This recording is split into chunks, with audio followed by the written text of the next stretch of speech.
Hello and welcome to question Adda. Air traffic control के previous year question की हम लोग सीरीज चला रहे हैं। वहाँ पे हम लोगों ने मैथमेटिक्स शिफ्ट 2015 की शिफ्ट 1 शिफ्ट 2 के मैथमेटिक्स देख चुके हैं। फिजिक्स के भी एक पार्ट देख लिए हुए हैं शिफ्ट 1 का। फिजिक्स पार्ट 2 हम लोग इस वीडियो में करेंगे। अगर आपको इसकी PDF चाहिए तो आप टेलीग्राम लिंक पे जुड़ सकते हैं, वहाँ पे आपको इसकी PDF मिल जाएगी। So we are going to start this session. तो first question is the Planck's distribution function is given. Direct formula पूछे जाती है।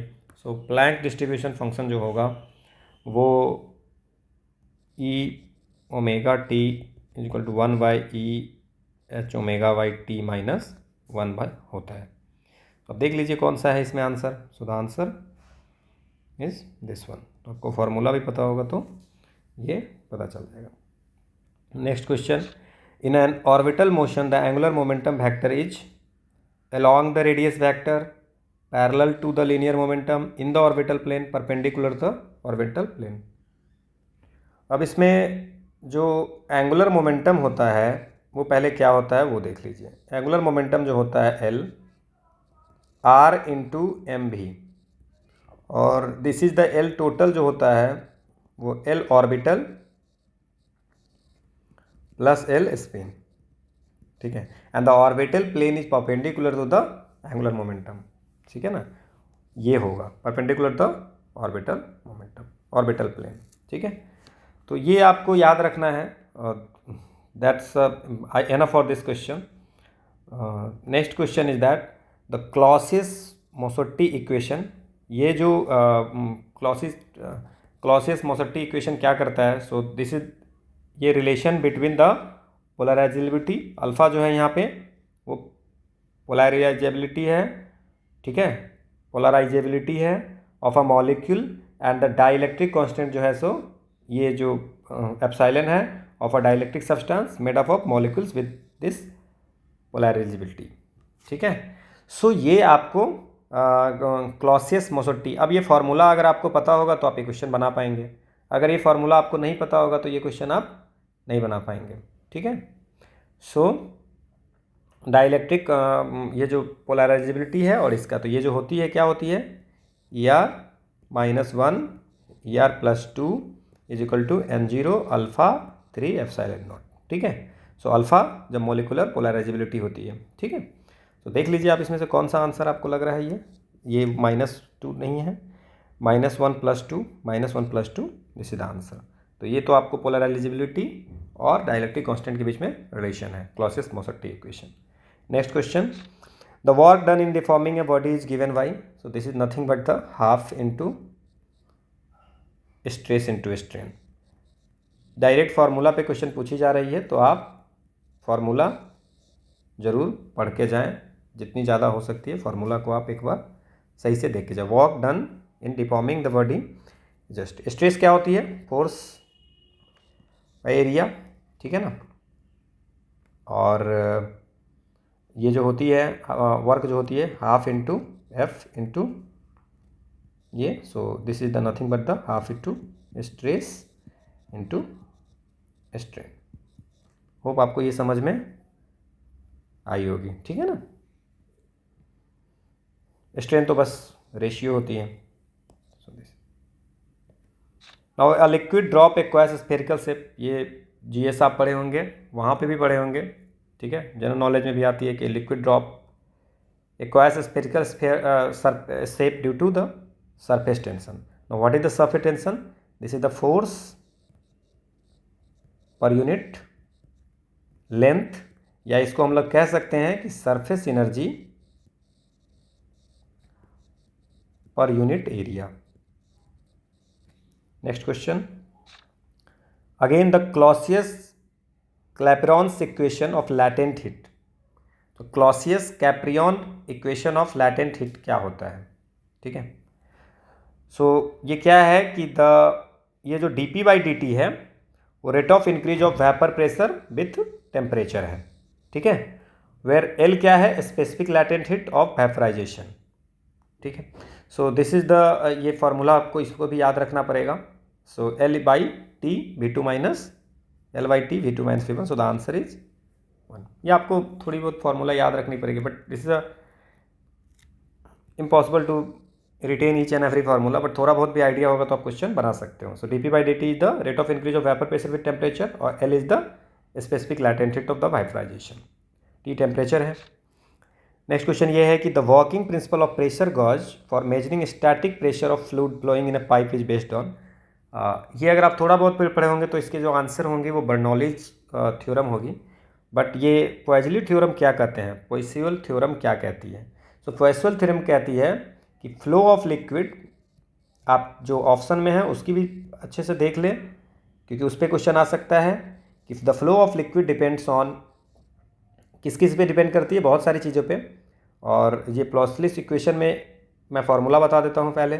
So this is the dv/dt is equal to π/8 del p r⁴ L. So किस पे, ये viscosity है, viscosity पे depend करता है. ये रेडियस है, सो रेडियस पे डिपेंड करता है, विस्कोसिटी पे करता है, लेंथ ऑफ ट्यूब पे, लेंथ ऑफ ट्यूब पे डिपेंड करता है और प्रेशर ग्रेडियंट पे करता है. तो मैंने ये, सो पॉइजलिस लॉ कहता है कि फ्लो ऑफ लिक्विड जो डिपेंड करता है वो इन सब चीज़ पे करता है, pressure gradient, radius, length of tube, viscosity. और मैंने फार्मूला भी बता दिया. बर्नौलीज थ्योरम जो होती है वो energy conservation plus half v² is equal to constant. So Bernoulli's theorem है pressure gauge for measuring static pressure, तो ये बर्नौलीज थ्योरम कहती है. नाउ स्टोक्स लॉ क्या कहती है? स्टोक्स लॉ फोर्स, जो फोर्स है 6 पाई, ये विस्कोसिटी है, r रेडियस है, v वेलोसिटी है. तो this is the viscosity, this is the radius, this is the velocity. So ये स्टोक्स लॉ कहती है कि फोर्स क्या होती है. नाउ हुक्स लॉ क्या कहती है? हुक्स लॉ कुछ नहीं कहती है, सीधे कहती है कि stress is proportional to strain. तो होप आपको ये समझ में आया होगा. So answer is Bernoulli's theorem, working principle of pressure gauge. Next question, the diffraction from a single slit, the angular width of the central maximum does not depend upon. इस question की अगर बात करें तो क्या होती है, अगर आप मान लो सिंगल स्लिट है, ओके, तो हम ऐसा मानते हैं, okay. So let us assume कि इसके बीच के जो डिफरेंस है वो d है, ओके. सो अगर इसके बीच की डिस्टेंस अगर हम यहाँ पे ऐसे करते हैं, ठीक है, ये पूरा d मान लेते हैं हम लोग, है ना, d, और ये बड़ी दोनों के बीच में d डिस्टेंस है, ठीक है. अब अगर ये इमेज बनाती है यहाँ से, ठीक है, let us assume this one is the theta और ये डिस्टेंस मान लेते हैं y. So now theta, sine theta की वैल्यू छोड़ दो, लगभग थीटा की वैल्यू हो जाएगी λ/d, और d क्या है हमारा? स्लिट विड्थ, ठीक है. और हम थीटा बराबर λ/d, थीटा बराबर इज इक्वल टू y/dv कहेंगे. So diffraction from a single slit, the angular width of the central maximum, angular width क्या होगा? ये this one is the angular width, does not depends on, wavelength पे depend करता है, width of the slit पे करता है, ठीक है, the ratio of wavelength and the slit width. अच्छा, आपको इतना पता होगा कि ये होगा तो ये दोनों होगा. आप देखिए आराम से, अगर ये question the ratio of wavelength of the slit width, ठीक है, तो कोई भी फंक्शन अगर डिपेंड करेगा वेवलेंथ पे और स्लिट विड्थ पे तो ये दोनों भी होना चाहिए. तो इसमें नहीं की अगर बात करें तो यही होगा. अगर आप लॉजिक भी लगाते हैं तो इस क्वेश्चन का बन जाता है. That's means does not depend with the distance between the slit and the screen पे डिपेंड नहीं करता है, ठीक है. So this is the answer, okay. So distance between, तो आप अगर लॉजिक भी लगाते तो ये अगर ये होगा तो ये भी होगा, और ये होगा तो ये भी होगा, क्योंकि तीनों में एक ही चीज़ लिखी हुई है, ठीक. होप आपको ये क्लियर होगी. नेक्स्ट क्वेश्चन ये है कि very low temperature the heat capacity of a solid. So Debye's theorem of heat capacity, बहुत सारे फार्मूला पूछ दी गई थी 2015 में. Capacity, Debye's theorem of heat capacity कहता है कि CV की वैल्यू जो होगी 12π⁴ N/kB T/θ का क्यूब, ये डिवेज थ्योरम कहते हैं. सो देख लीजिए आप कौन सा आंसर होगा इसमें. So this one is the answer, okay.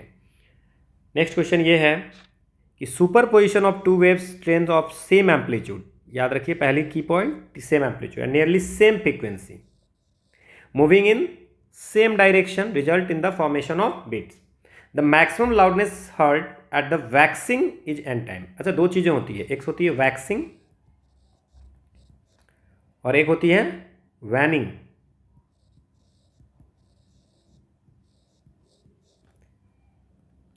Now what is waxing? When intensity rises to maximum, when intensity rises to maximum. और वैनिंग क्या होता है? When intensity falls to minimum. तो इसको वैनिंग बोलते हैं, waning of sound, waxing of sound, है ना। तो ये वैक्सिंग है, तो मैक्सिमम होगी। नाउ लेट अस एज्यूम अगर y1 कोई वेव है, वेव, तो वेव y1 है a1 साइन ओमेगा टी और y2 है सेम डायरेक्शन में है a2 sine omega t plus 5। Now हमें पता है कि intensity is proportional to amplitude. So what is the I? a1 square plus a2 square plus 2a1 a2 cos 5। ठीक है। नाउ अगर मैक्सिमम की बात करूं तो cos 5 की वैल्यू मैक्सिमम कब होगी? मैक्सिमम इफ cos 5 की वैल्यू +1 होगी, मैक्सिमम मतलब cos 5 की वैल्यू जो होगी, cos थीटा की वैल्यू +1 से -1 तक जाती है, तो मैक्सिमम हो जाएगी। और मिनिमम की बात करें तो cos 5 is equal to -1। So when अगर हम आई मैक्स की बात करें तो क्या हो जाएगा? a1 प्लस a2 का होल स्क्वायर। और आई मिनिमम की बात करें तो क्योंकि -2a1 t2 हो जाएगा तो a1 माइनस a2 का होल स्क्वायर। नाउ अब क्वेश्चन क्या पूछ रहा है सो देखिए। अब बोल रहा है कि बीट है, उसमें बोल रहा है कि इक्वल फ्रीक्वेंसी और सेम डायरेक्शन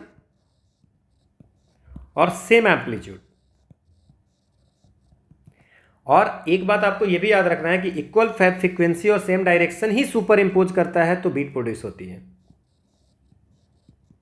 तो अगर आप सीधे बोलेगा बीट तब भी आपको यह मानना पड़ेगा, देन बीट प्रोड्यूस। तो अगर बीट प्रोड्यूस हो रही है दैट मीन्स कि इक्वल फ्रीक्वेंसी होगी। Now what is the I max? Waxing का पूछ रहा है। सो आई मैक्स जो होगा वो क्या हो जाएगा? वैक्सिंग। वैक्सिंग मतलब मैक्सिमम, ठीक है। सो आई मैक्स हो जाएगा a1 प्लस a2 का। अच्छा, इसका फॉर्मूला भी है, अगर आपको फॉर्मूला याद होगा तब भी आप ये क्वेश्चन कर सकते थे कि आई का वैल्यू जो I max a1 plus amplitude plus दोनों एम्पलीट्यूड का एडिशन करके स्क्वायर करना। सो इट्स 2a का स्क्वायर विच 4 स्क्वायर और 4 इंटू आई ऑफ ईच। सो अब क्या क्वेश्चन पूछा है आप देख लीजिए, 4 गुना होगा, तो वैल्यू ऑफ n की वैल्यू जो होगी वो 4 होगा। होप आपको ये क्लियर होगी। Next question, Ampere circular law can be expressed as, ठीक है। क्लोज सरफेस में PdR is equal to mu not I, this is the Ampere circular law. अब अगर इसके ये इंटीग्रल फॉर्म है, अगर हम लोग डिफरेंशियल फॉर्म में अगर इसको लिखेंगे तो del cross B is equal to mu J. What is the J? J is the current density. ये सब फॉर्मूला है, आपको ये पता होनी चाहिए, ओके। एम्पियर सर्कुलर लॉ क्या होता है। Next question, a solid sphere at a hollow sphere of radius r are rolling down an inclined plane of height h. The ratio of velocity of solid sphere to hollow sphere on reaching the bottom. So क्या कह रहा है हमें? So ये है, ठीक है। Now this is the height h. अब when object falls, कोई भी ऑब्जेक्ट अगर फॉल करता है, when ऑब्जेक्ट फॉल्स तो क्या होता है? पोटेंशियल एनर्जी तो इसको डिक्रीज करती है बट उसकी काइनेटिक एनर्जी इंक्रीज करती है। और डिक्रीज इन जो अमाउंट जो decrease in potential energy is equal to increase in kinetic energy. तो अगर इस क्वेश्चन को हम लोग करें ऐसा, ठीक है, हॉलो स्फीयर और इसका, ठीक है, पहले हम इसका फॉर्मूला तो पता कर लें, ठीक है।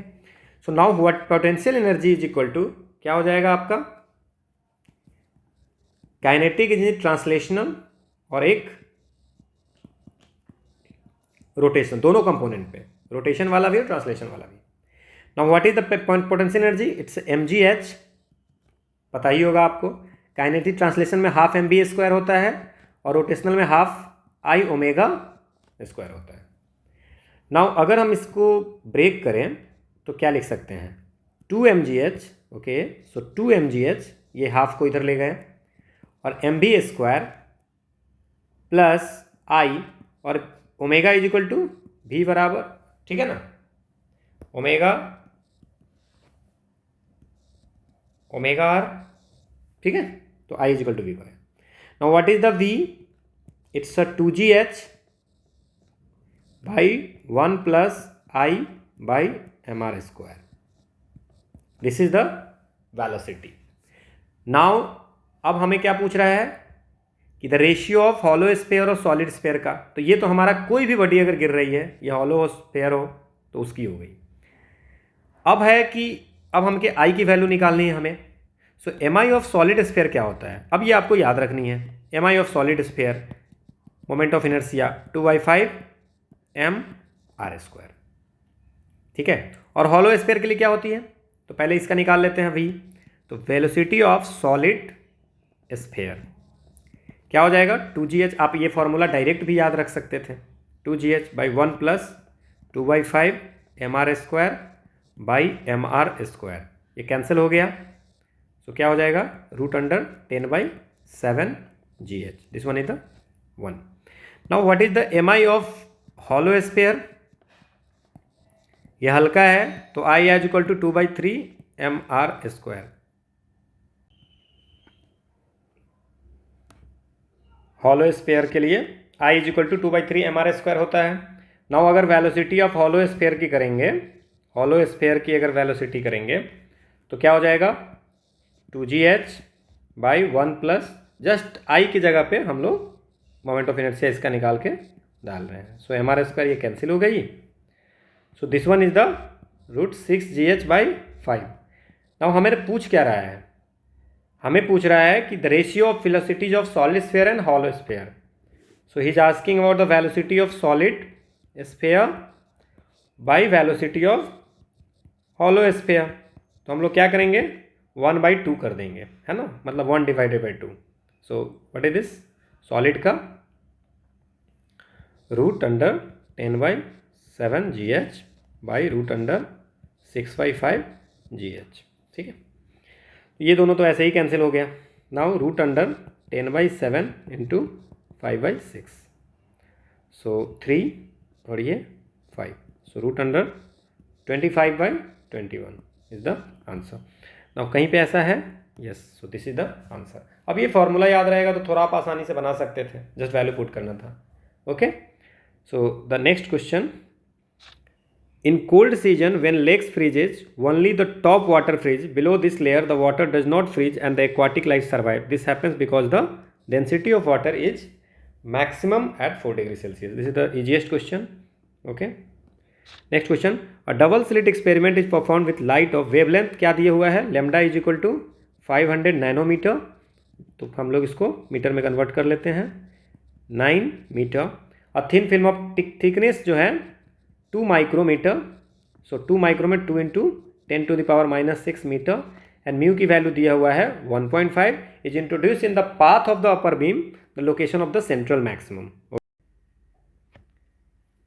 अब यहाँ क्या होगा कि जो पाथ डिफरेंस होगा, अब आपको मैं ये, let's see this. So this is the slit, okay. तो यहाँ पे इस दोनों स्लिट के बीच में डिफरेंस है d, और ये S1 है, ये S2 है, और बता रहा है कि जो फर्स्ट हैं, ओके, सो P पॉइंट। नाउ फर्स्ट के बीच में म्यू टी, ओके, फर्स्ट के बीच में थिकनेस है ये। नाउ अगर हम बात करें इसकी, ठीक है, इस दोनों के बीच के डिस्टेंस है d।